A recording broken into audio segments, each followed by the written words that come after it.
Maka dalam satu hadis Nabi SAW menceritakan tentang kejadian manusia dan menceritakan bagaimanakah kehidupan manusia tersebut. Dan dalam hadis ini juga Nabi SAW menceritakan bagaimanakah pengakhiran hidup manusia tersebut. Senang cerita nak katanya hadis ini lengkap tuan-tuan. Daripada mula bagaimana kejadian manusia sampailah bagaimana pengakhiran hidup manusia. Bismillahirrahmanirrahim. Assalamualaikum warahmatullahi wabarakatuh. Innal hamdalillah nahmaduhu wa nasta'inuhu wa natubu ilayhi wa na'udzu billahi min shururi anfusina wa min sayyiati a'malina. Man yahdihillahu fala mudilla lahu ومن يضلل فلا هادي له أشهد أن لا إله إلا الله وأشهد أن محمدا عبده ورسوله اللهم صل على سيدنا محمد وعلى آله وأصحابه أجمعين رب اشرح لي صدري ويسر لي أمري واحلل عقدة من لساني يفقه قولي ربنا زدنا علما warzuqna fahma birahmatika ya arhamar rahimin. Alhamdulillah, thumma alhamdulillah. Kita merafakkan kesyukuran pada Allah Subhanahu wa taala sehingga ke saat ini, sehingga ke waktu ini Allah masih berikan kita nikmat iman, masih berikan nikmat kesihatan, masih berikan nikmat keselamatan. Mudah-mudahan dengan segala nikmat yang Allah berikan kepada kita, kita gunakan untuk melakukan ibadah kepadanya, melakukan ketaatan kepadanya, dan sekali tidak kita menggunakan nikmat yang Allah Subhanahu wa taala berikan kepada kita ini ke jalan yang tidak sepatutnya kita melakukan maksiat kepada Allah Subhanahu wa taala. Tuan-tuan, puan-puan, para hadirin jemaah yang dirahmati Allah sekalian, insya-Allah pada pagi yang mulia ini saya nak kongsikan kepada tuan-tuan satu perkara yang mana perkara ini sering dikatakan, sering disebut dan sering diingat, dan perkara ini juga sering dilupakan, yang mana ianya adalah satu perkara sangat berkaitan dengan kampung halaman kita, yakni akhirat. Dan sekiranya kita tersilap langkah, ianya boleh menghalang kita untuk sampai ke kampung halaman yang sangat-sangat kita idam-idamkan. Maka dalam satu hadis Nabi SAW menceritakan tentang kejadian manusia dan menceritakan bagaimanakah kehidupan manusia tersebut. Dan dalam hadis ini juga Nabi SAW menceritakan bagaimanakah pengakhiran hidup manusia tersebut. Senang cerita nak katanya hadis ini lengkap tuan-tuan. Daripada mula bagaimana kejadian manusia sampailah bagaimana pengakhiran hidup manusia. Hadis ini tuan-tuan boleh rujuk dalam hadis Imam An-Nawawi, 40 hadis Imam An-Nawawi, dan tuan-tuan boleh rujuk dalam kitab Sahih Al-Bukhari nombor hadis 3036, yang mana para ulama memberikan tajuk kepada hadis ini Atwarul Khalqil Insani wa Khatimatuhu, perkembangan kejadian manusia dan bagaimana perakhiran hidupnya. Maka hadis ini saya kira sangat dekat dengan kita tuan-tuan, puan-puan rahmat Allah sekalian. Yang mana hadis ini diriwayatkan oleh Abi Abdurrahman Abdullah bin Mas'ud radhiyallahu an. Daripada Abi Abdurrahman, kunyah kepada Abdullah bin Mas'ud. Qal haddatsana Rasulullah sallallahu alaihi wasallam. Di awal hadis menggunakan fi'il haddatsana, telah diceritakan, telah disampaikan kepada kami. Rasulullah, siapa yang sampaikan? Nabi SAW. Kalau kita melihat tuan-tuan dalam hadis-hadis ini ada beberapa perbuatan. Ada beberapa fa'al yang disebut oleh para sahabat. Yang mana fa'al itu menjelaskan kepada kita, menunjukkan kepada kita bagaimanakah mereka mendapat ilmu daripada Nabi SAW. Di antaranya tuan-tuan, dalam satu hadis Nabi SAW diriwayatkan oleh Sayyidina Hasan. Siapa tuan-tuan Sayyidina Hasan? Cucu Nabi SAW. Seorang cucu menakalkan, menjelaskan, menyampaikan satu perkataan hadis daripada seorang atuk, daripada atuknya tuan-tuan. Yang mana perbuatan tersebut ataupun kita kata fa'al yang digunakan di awal hadis tersebut sangat menakjubkan. Yang mana hadis tersebut Sayyidina Hasan dia menyatakan hafiztu min Rasulillah sallallahu alaihi wasallam. Bermaksud dia tuan-tuan, hafiztu, aku telah menghafaz, aku telah menyimpan, aku telah menjaga satu hadis daripada atuk aku Nabi sallallahu alaihi wasallam. Para ulama kaji tuan-tuan hadis ni. Sebab hadis ini mengandungi kaedah yang digunakan oleh Nabi untuk mengajar cucu dia. Jadi kita tuan-tuan ambil peranan seorang atuk, ambil peranan seorang ayah, yang mana Nabi SAW tidak meninggalkan keluarganya. Bahkan Nabi mengajarkan keluarganya, khususnya cucunya yang sangat-sangat disayangi. Dengan disebutkan hafiztu. Jarang tuan-tuan jumpa hadis dimulakan dengan fi'al hafiztu. Jarang. Hafiztu ni maksudnya aku menghafaz. Jadi nak kata seorang cucu ni dia hafal satu perkataan, satu suruhan daripada atuk dia. Nak katanya tuan-tuan, perbuatan hafal ni bukan satu perbuatan yang sekali dua. Banyak kali.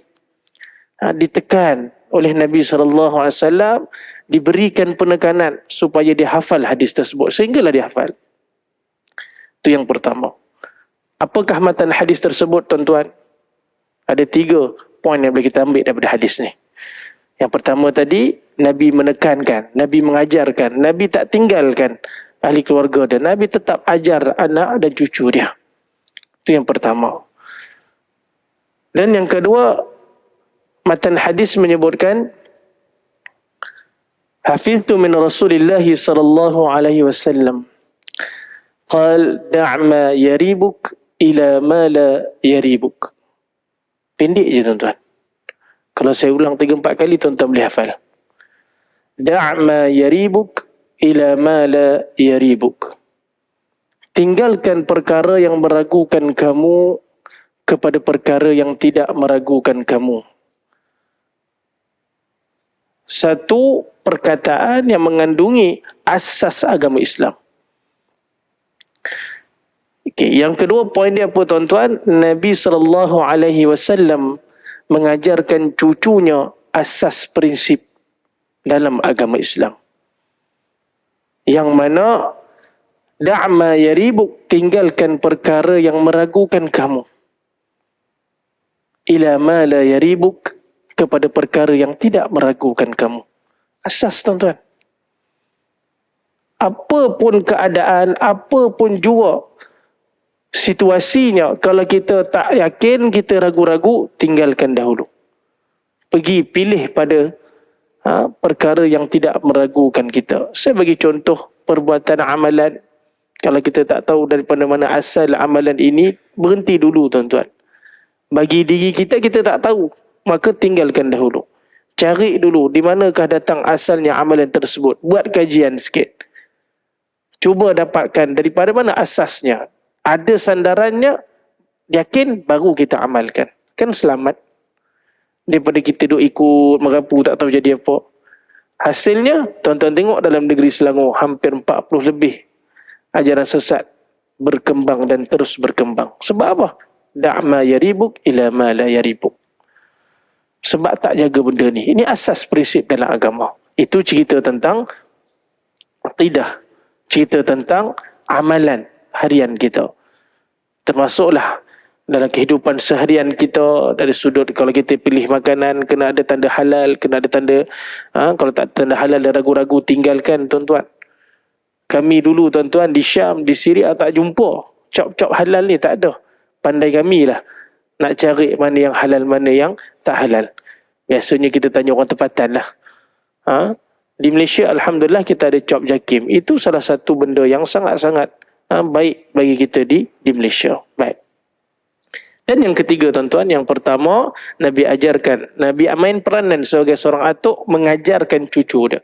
Yang kedua, Nabi ajar apa? Nabi ajar asas prinsip Islam. Dan yang ketiga, kaedah pengajaran Nabi SAW, Nabi menggunakan uslub yang sangat-sangat ringan dan mudah, tetapi sangat bermakna.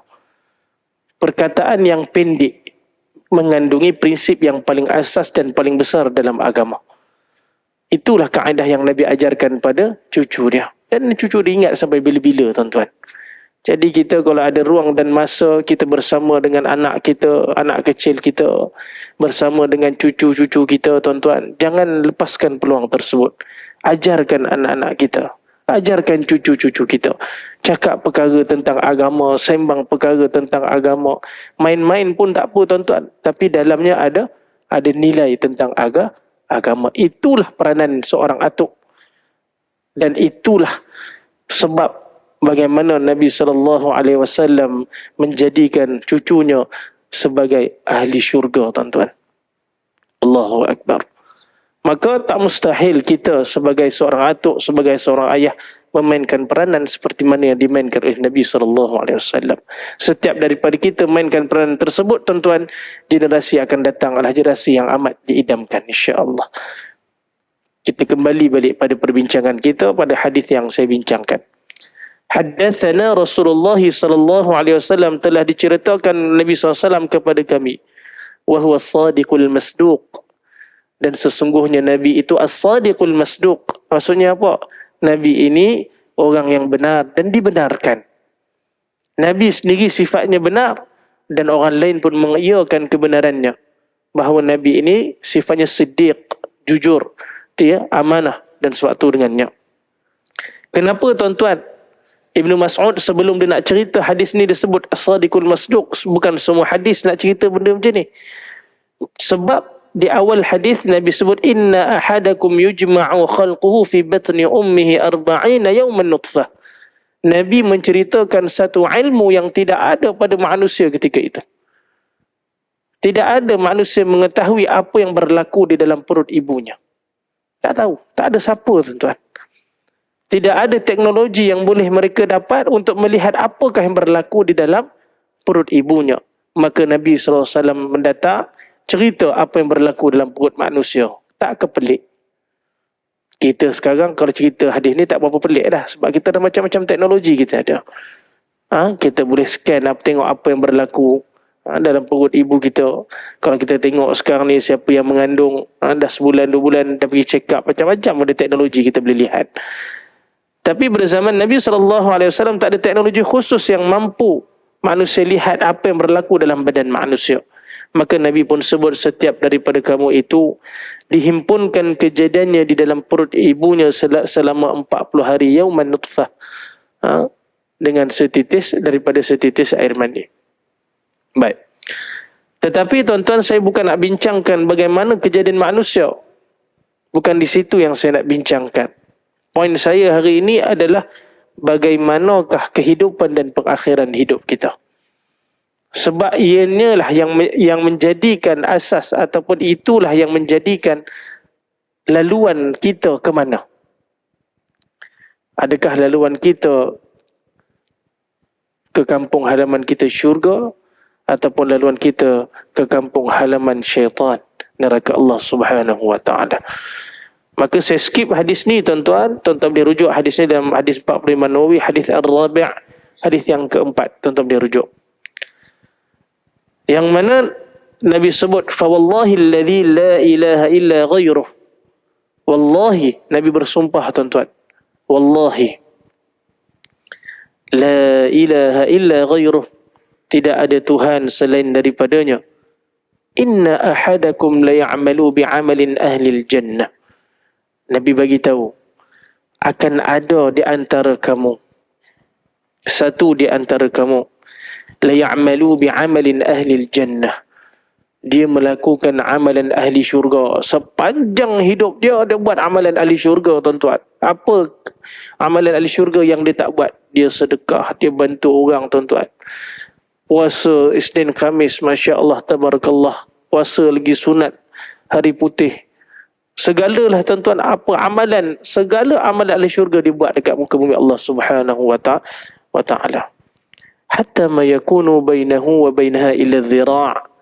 Dan Nabi gambarkan bagaimanakah keadaannya orang yang duk buat amalan ahli syurga ni, tuan-tuan. Nabi gambarkan, Nabi kata, sehinggakan ma yakunu bainahu, apa yang ada di antara dia dengan syurga, jaraknya illa dhira', satu hasta, tuan-tuan. Satu hasta. Maksudnya apa? Selangkah je confirm masuk syurga, tuan-tuan. Tak. Kita kan suka hukum orang. Jangan hukum orang, tuan-tuan. Hukum diri sendiri dulu. Kita tengok orang ni macam tu, orang ni macam ni. Ustaz, dia ni insyaAllah di syurga ni, Ustaz. Tak. Jangan, tuan-tuan. Jangan. Kita hukum diri kita. Tengok amalan kita sejauh mana dulu. Hadis ini juga panduan dia untuk diri kita.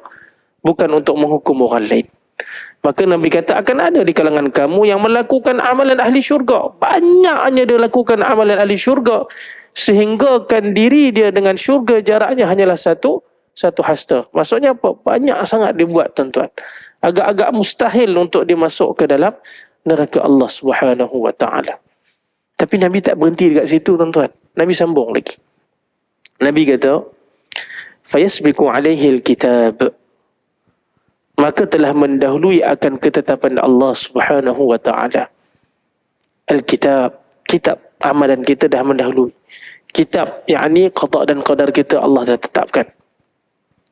Maka orang yang tadi duk lakukan amalan ahli syurga yang sangat-sangat banyak ni, tuan-tuan. Sangat-sangat banyak ni. Salat jemaah tak pernah tinggal, baik dengan ahli keluarga dia, dan sewaktu dengannya lah, tuan-tuan lebih faham daripada saya apa yang disebutkan sebagai amalan ahli syurga.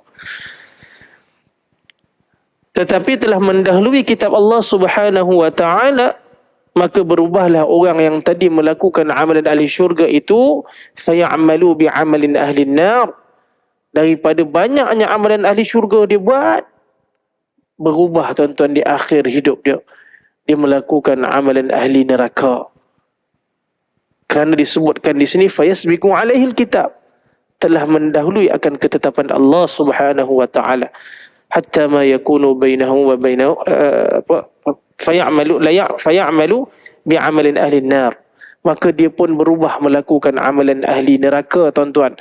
Fayadkhuluha, akhir hidup dia berubah buat amalan ahli neraka. Allah dan Nabi kata, fayadkhuluha, masuklah dia ke dalam neraka Allah Subhanahu wa ta'ala. Fayadkhuluha wa na'udzubillah min dzalik. Itu jenis manusia yang pertama, iaitu banyak amalan ahli syurga, tiba-tiba finishing tak berapa cantik, tuan-tuan. Berubah, duk buat amalan ahli neraka. Maka masuklah dia ke dalam neraka. Nanti, tuan-tuan, tuan-tuan faham dulu matan hadis. Nanti saya akan hurai satu-satu persoalan dia. Saya tahu tuan-tuan dah fikir, betul ke Ustaz ni? Tuan-tuan dah fikir, macam mana Ustaz amalan ahli syurga? Nanti. Tuan-tuan fahamkan dulu matan hadis. Dari sudut zahir hadis kita faham dulu. Itu yang jenis yang pertama. Jenis yang kedua, wa inna ahadakum la ya'malu bi'amalin ahli nar, akan ada di antara kamu itu yang melakukan amalan ahli neraka. Allahu akbar. Melakukan amalan ahli neraka.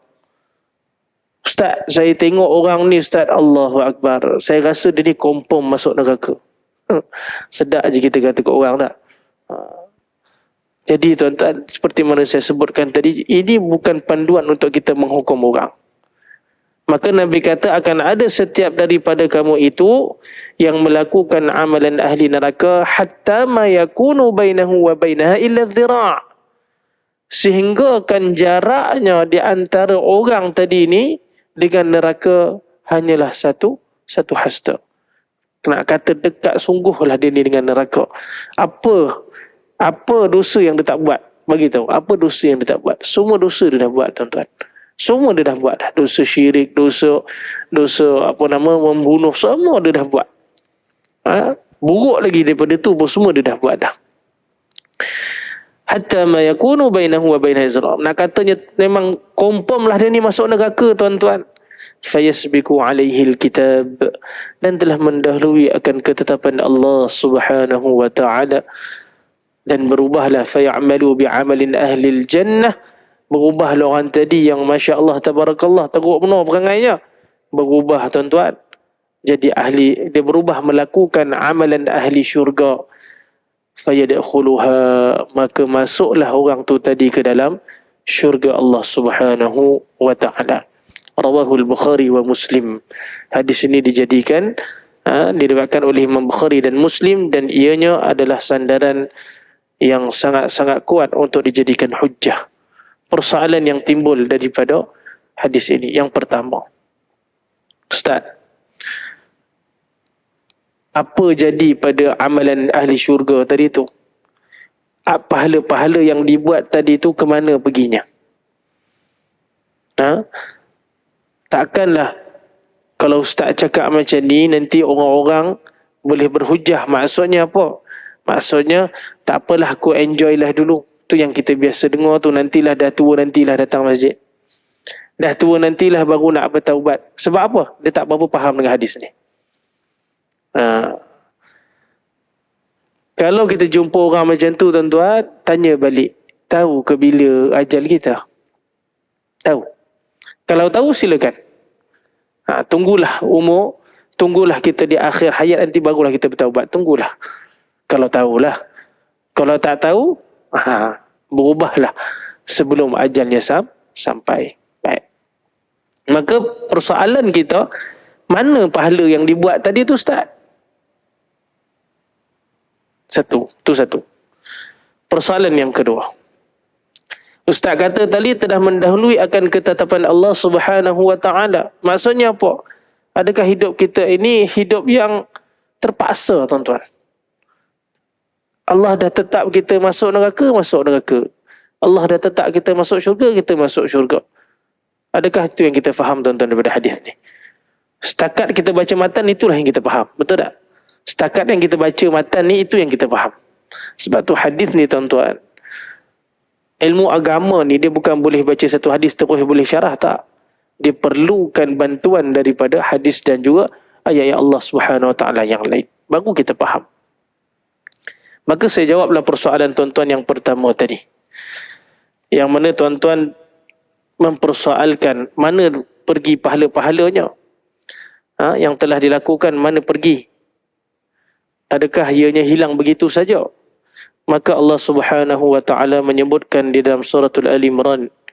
Allah kata ayat 195.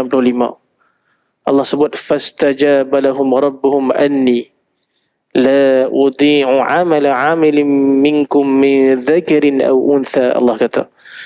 Allah Subhanahu wa taala kata fastajaba lahum, dan jawablah pada mereka wahai Muhammad, rabbuhum yakni Tuhan mereka, anni yakni aku. Nah, Allah Subhanahu wa taala la udhi'u 'amala 'amilin minkum min dhakarin aw unsa, tidak sekali aku mensia-siakan perkataan yang sama digunakan oleh Nabi, amal. Dalam hadis ni sebut la ya'malu amal. Dalam ayat Al-Quran surah Al-Imran 195 Allah guna perkataan amal juga.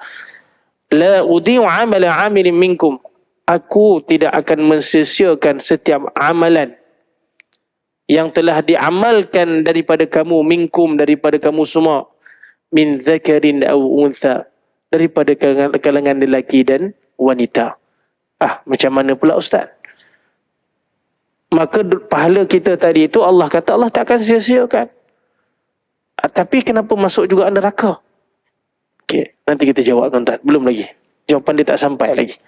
Kan? Saya jawab pula persoalan yang kedua, tuan-tuan sebut tentang fayasbiqu alaihil kitab. Hidup kita ni terpaksa ke, Ustaz? Dah Ustaz sebut tadi mula-mula buat amalan ahli syurga. tiba-tiba akhir hidup dia berubah, melakukan, telah ditetapkan, ketetapan telah mendahului, menatakan bahawa dia ni akan melakukan amalan ahli neraka di akhir hayatnya, maka masuklah dia ke dalam neraka. Jadi persoalan dia, Ustaz, adakah kita ni, hidup kita ni macam mana? Ketetapan qada dan qadar Allah ni tak boleh nak buat apa dah. Allah dah tetap macam tu, buat ajalah. Adakah itu yang maksudkan?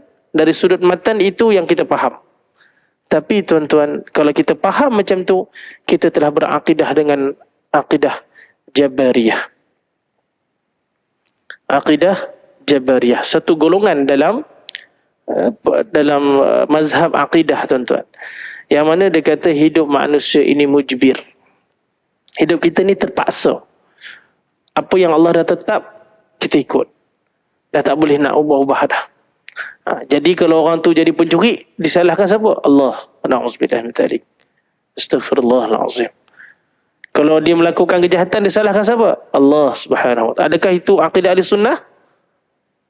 Tidak, tuan-tuan. Jadi tertolak. Persoalan yang pertama tadi tertolak, persoalan yang kedua tadi tertolak. Apa yang Nabi nak sampai kat kita ni, tuan-tuan? Apa sebenarnya yang Nabi nak bagi tahu dekat kita ni? Allahu Akbar. Hakikatnya Nabi nak cerita dekat kita satu perbuatan yang boleh mengharamkan kita masuk ke dalam syurga. Dan perbuatan ini, tuan-tuan, tak ada siapa tahu. Tak ada siapa tahu, tuan-tuan.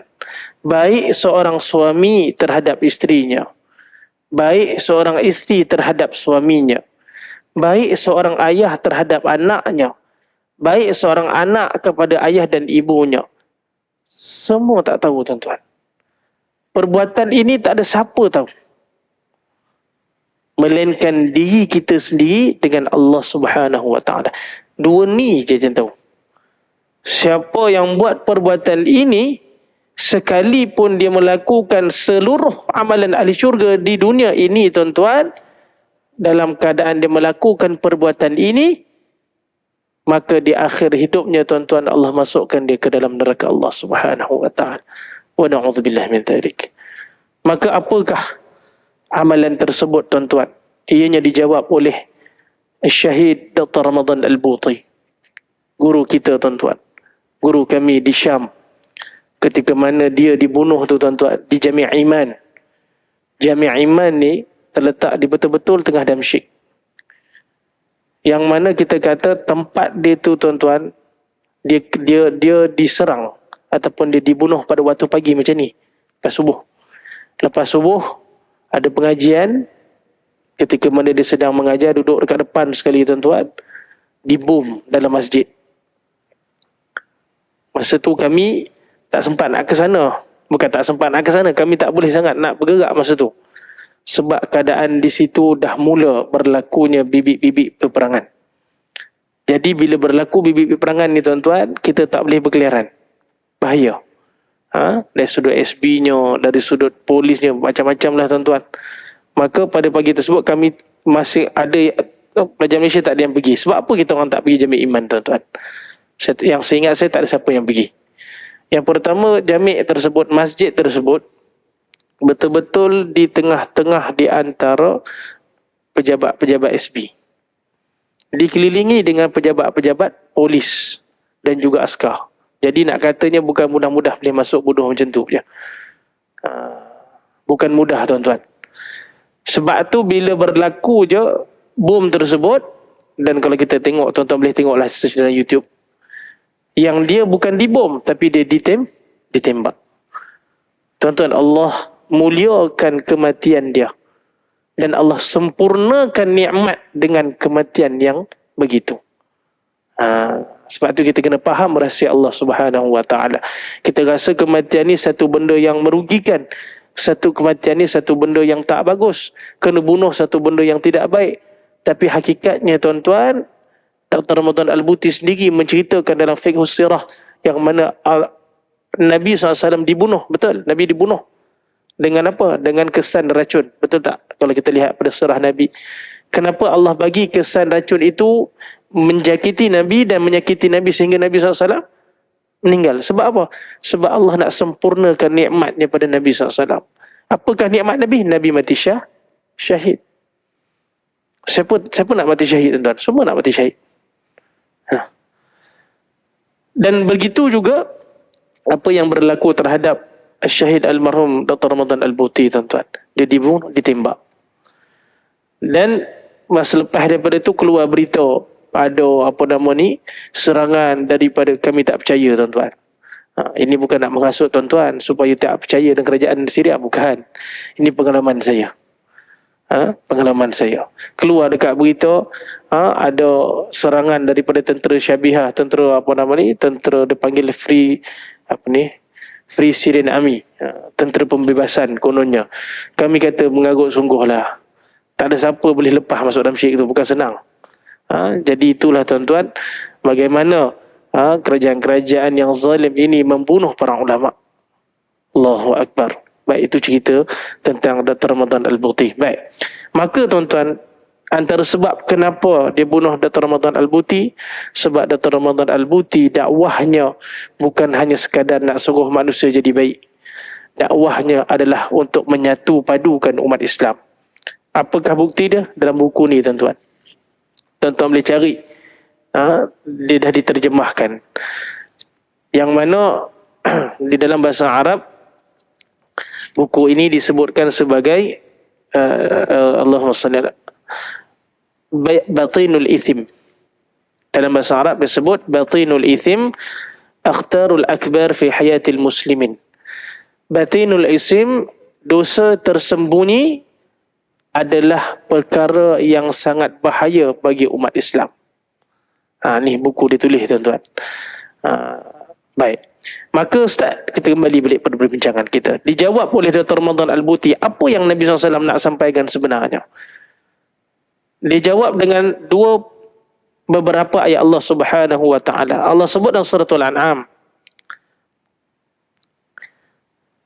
ayat 120, Allah kata, wa dharu zahiral ithmi wa batinah innal ladzina yaksibuna al ithma sayujzauna bima kanu yaqtarifun.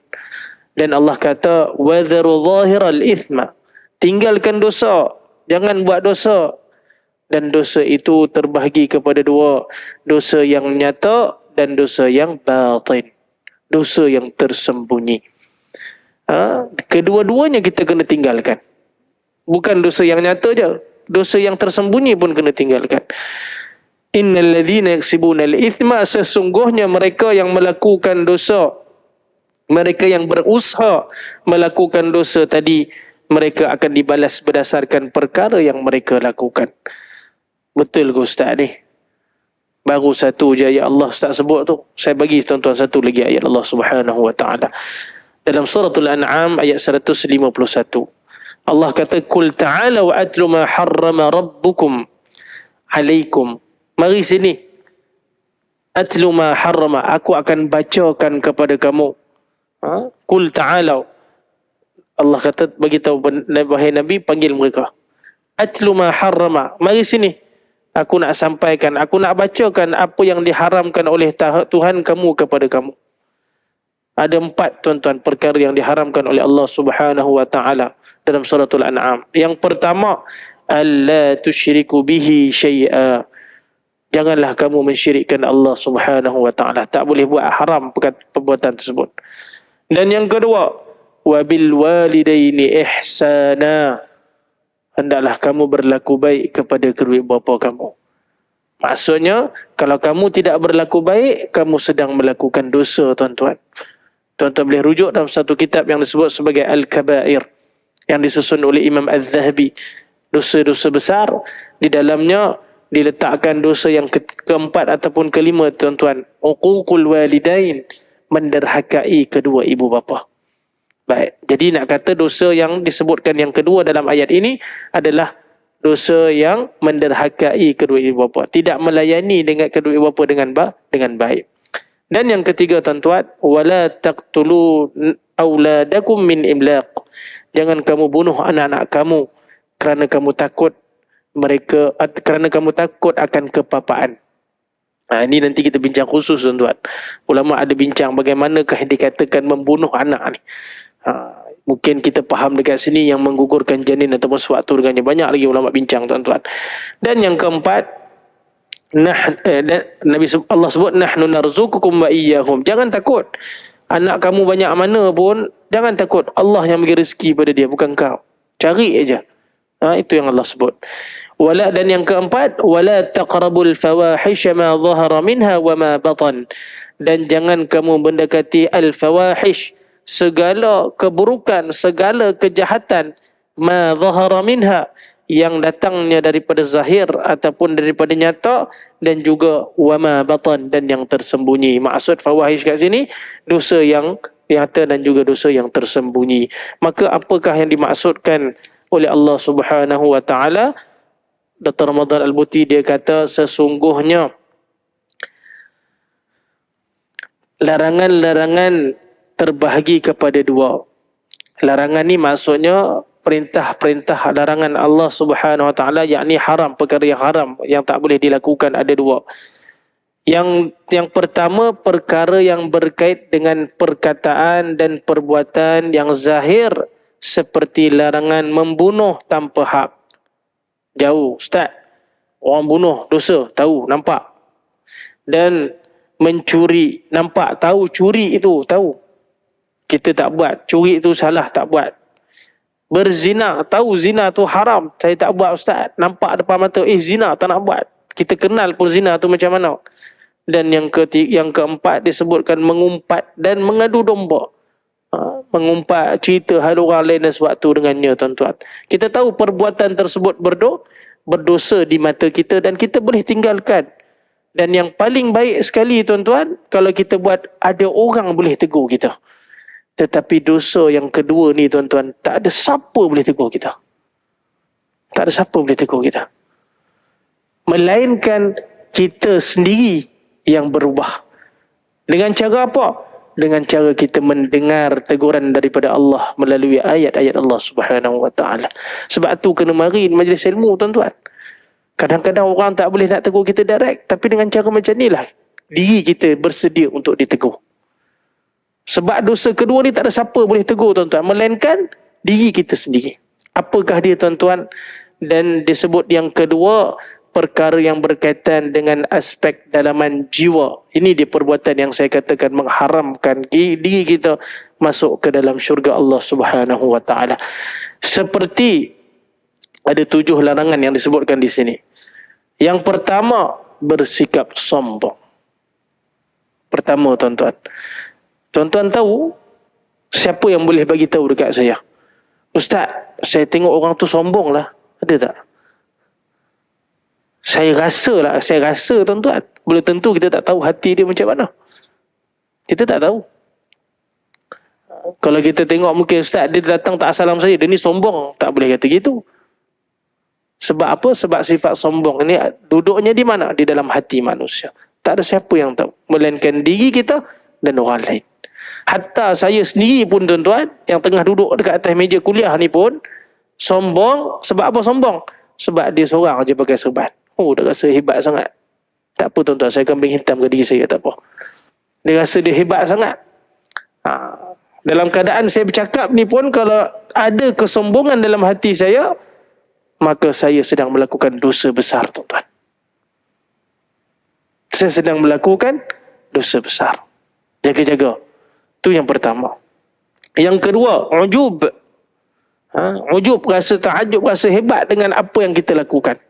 Allahu Akbar. Hebat juga aku ni, boleh buat itu, boleh buat ini. Hebat aku ni. Banyak harta yang aku dapat, kelebihan. Sebab tu, hadza min fadli Rabbi. Segala kelebihan Allah beri datang daripada siapa? Allah, bukan daripada kita. Kalau kita rasanya datang daripada kita, akan timbul sifat ujub. Rasa bangga diri, bukan bangga diri, rasa ta'ajub, rasa kehairanan dengan kehebatan pada diri sendiri. Tak sandarkan pada Allah Subhanahu wa taala. Yang ketiga, riya. Riya. Ini semua adalah sifat-sifat Allah Subhanahu wa taala, tuan-tuan. Tak layak untuk kita riya. Untuk kita rasa hebat, untuk kita rasa besar. Tak layak, tuan-tuan. Dan yang keempat, daripada riak tadi, tuan-tuan, bila kita tengok ada orang lebih sikit daripada kita, maka kita pun timbullah hasad, dosa yang keempat. Kalau nak cerita, dia boleh bermula daripada sombong saja tadi tuan-tuan. Daripada sifat sombong tadi tu, lahirlah sifat ujub, lahirlah sifat riyad, lahirlah sifat hasad. Kita tengok orang lain lebih sikit daripada kita. Oh, dari sudut amalan ke, dari sudut hartanya ke, dari sudut anaknya, oh dia ni lebih daripada aku dah ni. Mula hasad. Buat sesuatu perkara tak ikhlas, tiba-tiba tak dapat kredit, tak ada siapa yang menyebutnya, oh tak puas hati, hasad. Maksudnya ada masalah lah dia buat amalan tadi tu. Dia hasad tuan-tuan. Orang tak bagi kredit pun dia berkira. Jadi timbul rasa hasad dengki tuan-tuan. Dan yang kelima daripada hasad dengki, lahirlah dosa yang kelima, dendam kesumat. Orang Melayu sangat sinonim tuan-tuan. Dendam kesumat tuan-tuan. Oh, berdendam. Oh, macam ni, okey, tak apa, tunggulah. Tunggulah. Maka setiap perbuatan yang dilakukan tadi, niatnya berdasarkan kepada dendam, maka perbuatannya adalah dosa besar tuan-tuan. Serta yang keenam, terpautnya hati kepada keindahan dunia. Dalam bahasa lain ataupun perkataan lain, dia kata meletakkan dunia di tempat yang tidak sepatutnya di dalam hati kita tuan-tuan. Maka ketika itu dia rasa dunia ni lebih sedap lagi, seronok daripada dunia hari akhirat. Dan yang terakhir tuan-tuan, hawa nafsu. Yang ketujuh adalah terlalu mengikuti hawa nafsu. 7 dosa besar. 7 dosa tersembunyi yang dikategorikan sebagai dosa besar. Imam Az-Zahabi dia kategorikan dosa besar yang ke-12 dalam kitab dia. Sebab di dalamnya banyak hadis-hadis dan ayat-ayat Allah Subhanahu Wa Taala. Allah kata semuanya ini manusia tak berhak untuk dapat dan lada dalam diri dia.